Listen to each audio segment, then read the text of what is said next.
ओम नमः शिवाय। प्रिय शिव भक्तों, आज हम शिव पुराण 23वां अध्याय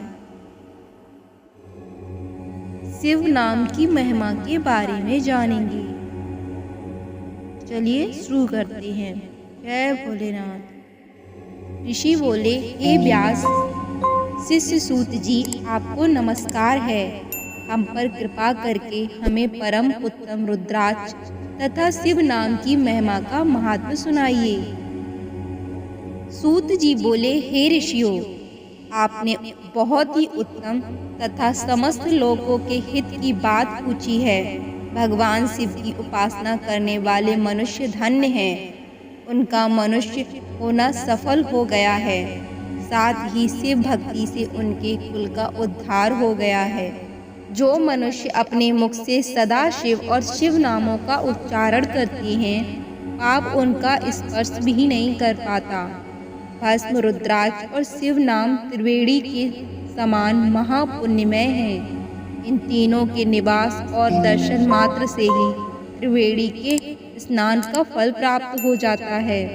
इनका निवास जिसके शरीर में होता है, उसके दर्शन से ही सभी पापों का विनाश हो जाता है।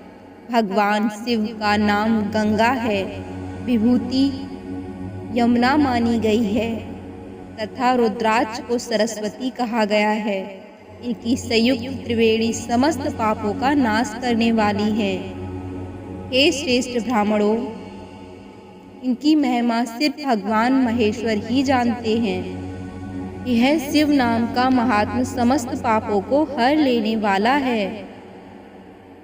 शिव नाम अग्नि है और महापाप पर्वत है। इस अग्नि से पाप रूपी पर्वत जल जाते हैं। शिव नाम को जपने मात्र से ही पाप मूल नष्ट हो जाते हैं। जो मनुष्य इस पृथ्वी लोक में भगवान शिव के जाप में लगा हुआ रहता है, वह विद्वान, पुण्य आत्मा और वेदों का ज्ञाता है। उसके द्वारा किए गए धर्म कर्म फल देने वाले हैं। जो भी मनुष्य शिव नाम रूपी नौका पाकर भव सागर को तर जाते हैं, उनके भव रूपी पाप निसंदेह ही नष्ट हो जाते हैं। जो पाप रूपी दावानल से पीड़ित है, उन्हें शिव नाम रूपी अमृत का पान करना चाहिए। हे मुनीश्वरों, जिसने अनेक जन्मों तक तपस्या की है, उसे ही पापों का नाश करने वाली शिव भक्ति प्राप्त होती है। जिस मनुष्य के मन में कभी न खंडित होने वाली शिव भक्ति प्रकट हुई है, उसे ही मोक्ष मिलता है। जो अनेक पाप करके भी भगवान शिव के नाम जप में आदर पूर्वक लग गया है, वह समस्त पापों से मुक्त हो जाता है। इसमें जरा भी संशय नहीं है। जिस प्रकार जंगल में दावानल से दग्ध हुए वृक्ष भस्म हो जाते हैं, उसी प्रकार शिव नाम रूपी दावानल से दग्ध होकर उसके सारे पाप भस्म हो जाते हैं। जिसके भस्म लगाने से अंग पवित्र हो गए हैं और जो आदर सहित शिव नाम जपता है, वह इस अथाह भवसागर से पार हो जाता है। संपूर्ण वेदों का अवलोकन करके महर्षियों ने शिव नाम को संसार सागर को पार करने का उपाय बताया है।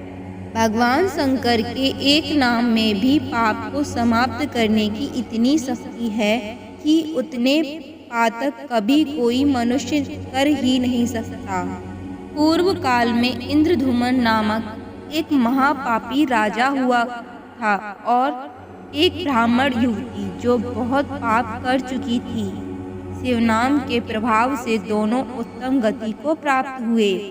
हे द्विजों, इस प्रकार मैंने तुम्हें शिव नाम की महिमा का वर्णन किया है। हर हर महादेव।